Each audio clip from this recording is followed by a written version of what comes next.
श्री क्षेत्र जत अत्यंत जागृत आणि नवसाला पावणारी श्री मायाक्का देवी श्री भाग्यवंती देवी देवस्थान जत। नमस्कार, मी मेघा जगताप, बीबीएम न्यूज मध्ये आपल्या सर्वांचं स्वागत। पाहूया आजच्या घडामोडी। तर साधारणतः 50 ते 60 हजार लोकसंख्येचं शहर आहे आणि या शहराला नगरपालिकेच्या माध्यमातून जी काही पाणी योजना व्हायला पाहिजे होती ती आजपर्यंत त्याचं कोणतंही, म्हणजे 8 महिने झाले आज सत्तेवर येऊन, आज गल्लीपासून दिल्लीपर्यंत सत्ता बीजेपीचे, खऱ्या अर्थानं त्याचा पाठपुरावा, योग्य तो पाठपुरावा होऊन या ठिकाणी जत तालुक्यातल्या या जत शहरातल्या लोकांना न्याय मिळाला पाहिजे होता, तोही मिळालेला नाही। आज गेली 2-3 दिवस असं मी ऐकतोय की जत तालुक्यातल्या दुष्काळी भागात जलतरण क्रीडा स्पर्धा राष्ट्रीय स्तरावर होत आणि हे कोण जाहीर करते? जे कोण त्यांचे पक्षाचे डॉक्टर आढळी म्हणून आहेत ते आज जाहीर करताना आपण बघतोय। मग मला सांगा, डॉक्टर आढळी हे राज्य शासनाच्या क्रीडा विभागाचे कोण प्रमुख आहेत का जावई आहेत? हा खरा जावई शोध या निमित्तानं लावला पाहिजे। खरं तर ही स्पर्धा करत असताना ज्या परमिशन घ्यायला पाहिजे होत्या त्या कुठल्याही एकाही विभागाच्या परमिशन घेतलेल्या आजपर्यंत दिसत नाही। मग प्रामुख्यानं ज्या तलावात ही स्पर्धा घेणार आहे त्या पाटबंधारा विभागाकडे कुठं सुद्धा मी माहिती घेतली अशा पद्धतीचं तुमच्याकडे कुठं त्याचा परमिशनसाठी अर्ज आलाय का? तर त्या अधिकाऱ्यांनी स्पष्ट सांगितलं की आतापर्यंत कुठल्याही अशा पद्धतीच्या कोणत्याही आमच्याकडे लेखी मागणी आलेली नाही। आणि ज्या तलावात या स्पर्धा होणार आहे त्या तलावात जत शहराची पिण्याच्या पाण्याची योजना आहे। आज त्या जत नगर परिषदेची बी परमिशन घेणं आवश्यक आहे, त्याचबरोबर प्रदूषण विभागाची परमिशन घेणं आवश्यक आहे। या कुठल्याही गोष्टींची आज परमिशन न घेता सवंग लोकप्रियतेसाठी या ठिकाणी ही स्पर्धा घेण्याचं काम या बीजेपीच्या माध्यमातून आणि विद्यमान आमदारांच्या माध्यमातून होताना दिसतं। खरं तर या दुष्काळी तालुक्याला प्रामुख्यानं ज्या मूलभूत गरजा आहेत, मग त्या पाणी असेल, शेतीला असेल, पिण्याला पाणी असेल किंवा या प्रमुख 4 विभागांच्या माध्यमातून होणारी कामं असतील, खरं तर ती व्हायला पाहिजे होती। ती आज या जत तालुक्यातील सर्वसामान्य जनतेची हेळसांड होताना आपल्याला बघायला मिळते। म्हणून या संबंधित या विभागाच्या ज्या काही परमिशन घेऊन आज खऱ्या अर्थानं ही स्पर्धा होणं गरजेची होती।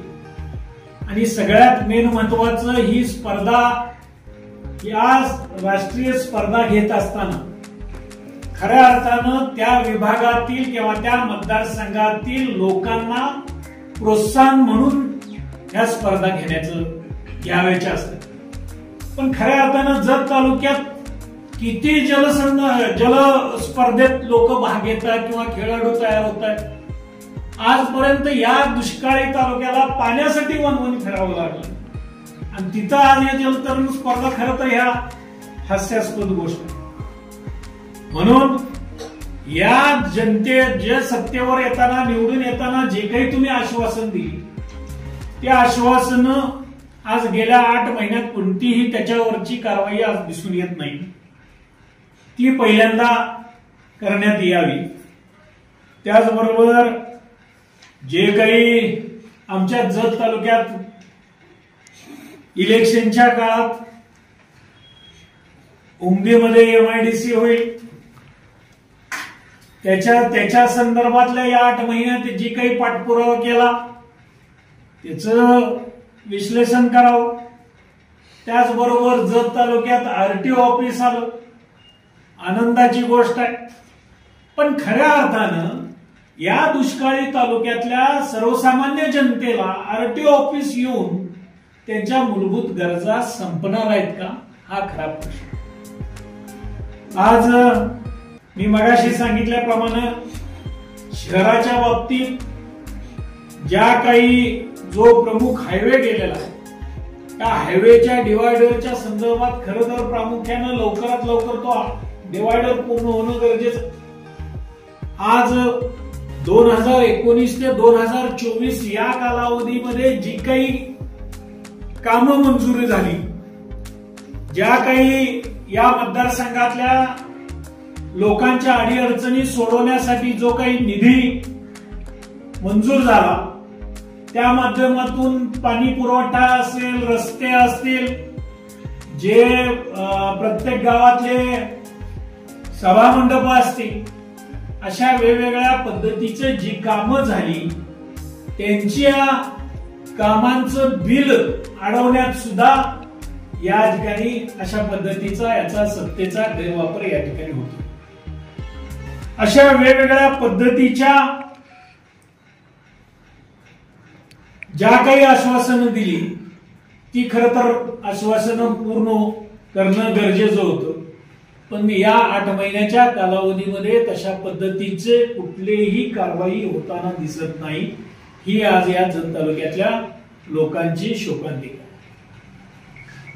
पत्रकारांचं या पत्रकार परिषदेच्या निमित्तानं स्वागत करतो.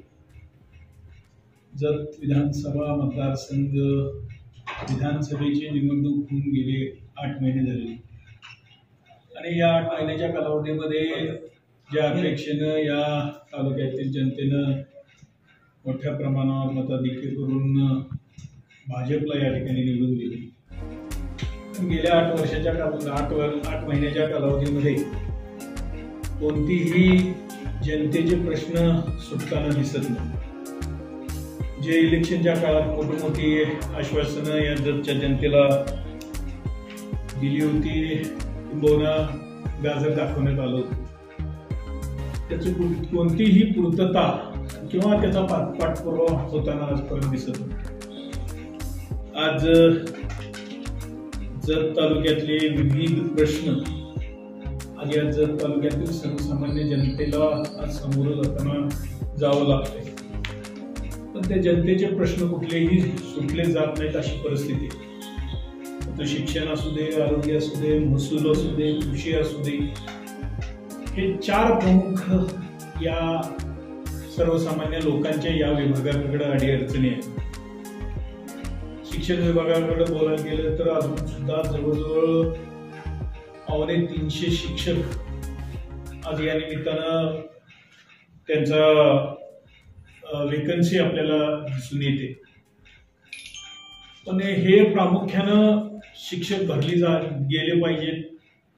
आज शाळा सुरू होऊन जवळजवळ 15-20 दिवस होत आले आणि मग अशा परिस्थितीत शिक्षणाकडे दुर्लक्ष, त्याचबरोबर आरोग्याकडे दुर्लक्ष, आरोग्याची जी विस्कळीत झालेली तालुक्यातली परिस्थिती बघितली तर एखादा ऍक्सिडेंट झाला तर 108ची ॲम्ब्युलन्स व्यवस्थित वेळेवर मिळत नाही, 112ची सुद्धा मिळत नाही.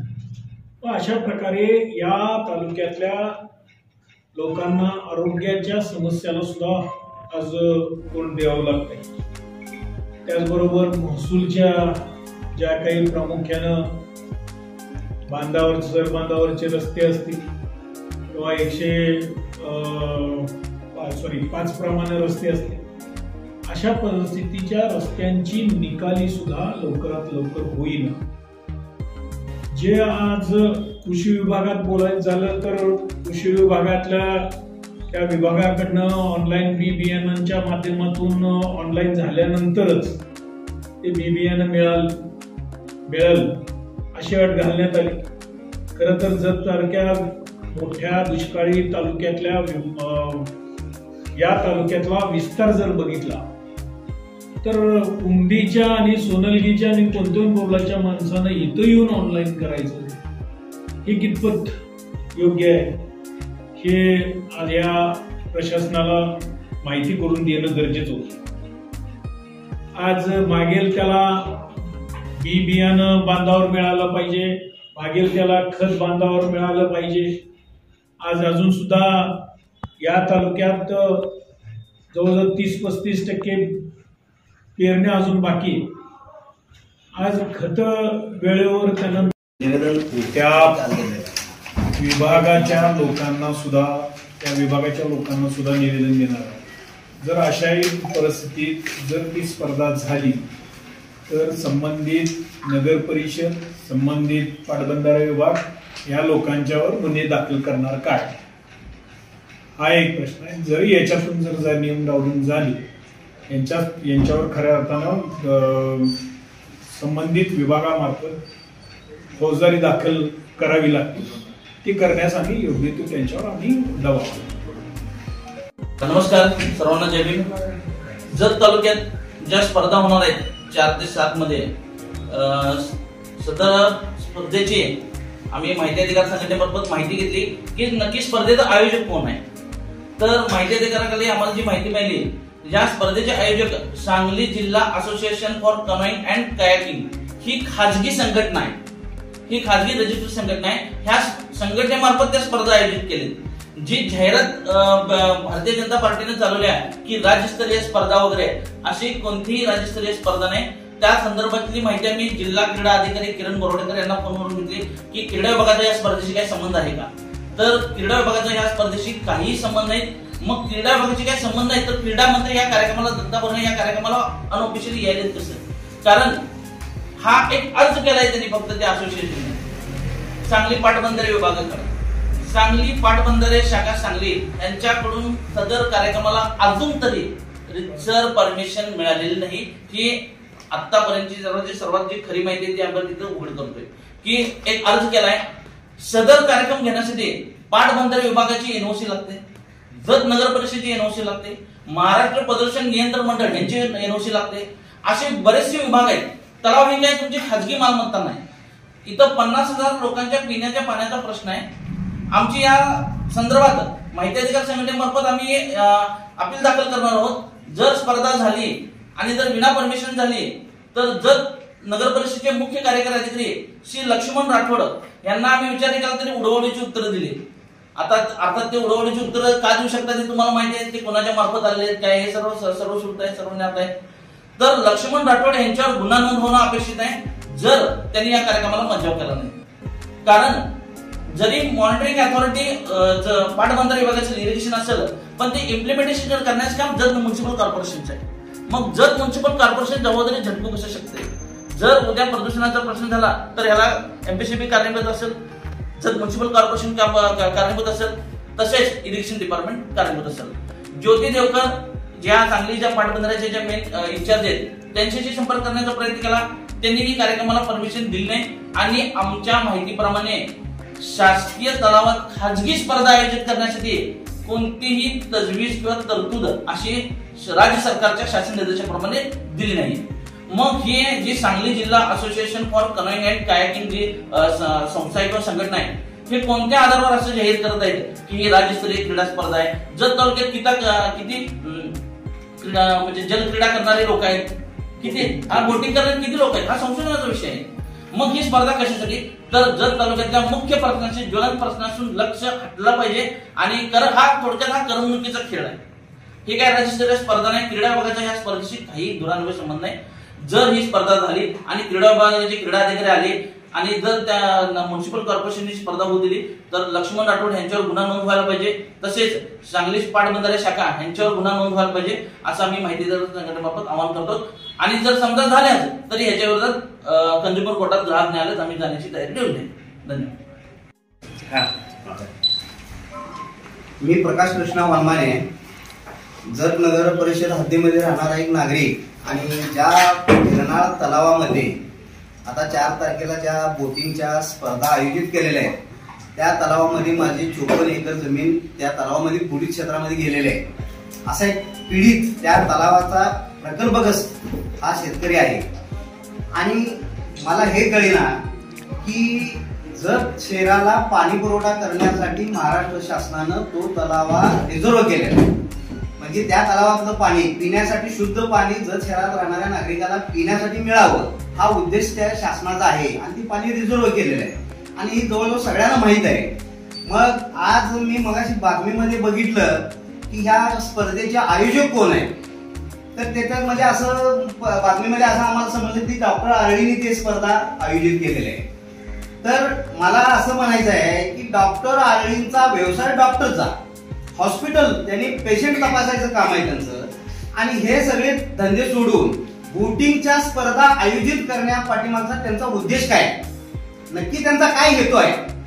तर बोटिंगच्या स्पर्धा आयोजित केल्यानंतर जत शहरामध्ये राहणाऱ्या नागरिकाला त्याचा काय बेनिफिट मिळणार आहे, किती आमच्या शहरामध्ये राहणारी किती त्या स्पर्धेमध्ये भाग घेणार आहे, कुणीच घेऊ शकणार, कारण बोटिंगची व्यवस्थाच आपल्याकडे नाहीये. त्यामुळे त्या स्पर्धेमध्ये जतचा कुठलाही नागरिक सहभागी होऊ शकणार नाही. आणि आरोग्याच्या दृष्टीने मी कालच तुमच्या मुख्य अधिकाऱ्याला भेटून एक निवेदन दिलेलं आहे. जत मध्ये काय अवस्था आहे, जत मधल्या नागरिकाला येत्या परवाच्या झालेल्या विधानसभेच्या निवडणुकीमध्ये भारतीय जनता पक्षाच्या नेत्यांनी, आता असलेल्या भावी म्हणजे आमदारांनी, त्यांच्या कार्यकर्त्यांनी, सिनियर म्हणजे आपले नेते म्हणून घेणारे डॉक्टर आरळींनी आपल्या जत शहरातल्या नागरिकांना काय आश्वासन दिलेलं आहे. आमचा आमदार निवडून आल्यानंतर जत शहरातल्या नागरिकाला स्वच्छ आणि मुबलक पाणी देऊ, ही त्यांचं आश्वासन आहे. मग हे आश्वासन पूर्ण करायची गोष्ट बाजूलाच राहिली. तुम्ही उलट स्वच्छ पाणी देण्यासाठी प्रयत्न करण्याच्या ऐवजी त्याच्यामध्ये बोटी फिरवून ते पाणी, स्वच्छ असलेलं पाणी गढूळ करणार आणि दुसऱ्या दिवशी तुम्ही नागरिकाला पाजणार. म्हणजे मग कावीळची साथ येईल, गॅस्ट्रोची साथ येईल, हिवताप येईल. ह्या साथीचा प्रादुर्भाव जर वाढला तर मग ते चौगुले सरांनी म्हणल्याप्रमाणे ते स्पर्धा आयोजक करणाऱ्या या आयोजकावरती फौजदारी गुन्हे दाखल झाले पाहिजे. आणि हे आता मगाशी कोणतरी म्हणलं की नगरपालिकेची जबाबदारी, डिपार्टमेंटची जबाबदारी वगैरे वगैरे, हा भाग वेगळा. तर त्या तलावाचा मुख्य जो ताबा आहे तो त्याच्यामध्ये नगरपालिकेचा फक्त पाण्यापुरता प्रश्न येतो. मी त्या डिपार्टमेंटला 38 वर्षी नोकरी केलेली आहे. तो तलाव जो आहे तो कार्यकारी अभियंता सांगली, पाटबंधारे विभाग सांगली, देवकर मॅडम त्याचे कार्यकारी अभियंता आहेत, त्यांच्या ताब्यात तो तलाव आहे. पाटबंधारे खात्याची शाखा जत मध्ये आहे, त्याचं सब डिव्हिजन मिरजेला आहे. तर त्यांनी रीतसर अर्ज पाटबंधारे शाखा जतला केला पाहिजे, तो अर्ज मिरज सब डिव्हिजनला गेला पाहिजे आणि मग कार्यकारी अभियंताच्या मान्यतेला तो अर्ज गेला पाहिजे. रीतसर त्याची परमिशन घेतली, रीतसर परमिशन त्याला मिळालेली नाही आणि ती इरिगेशन डिपार्टमेंट असल्या कार्यक्रमाला परमिशन देत नाही. कोण अडकणार आहे असल्या कार्यक्रमाला.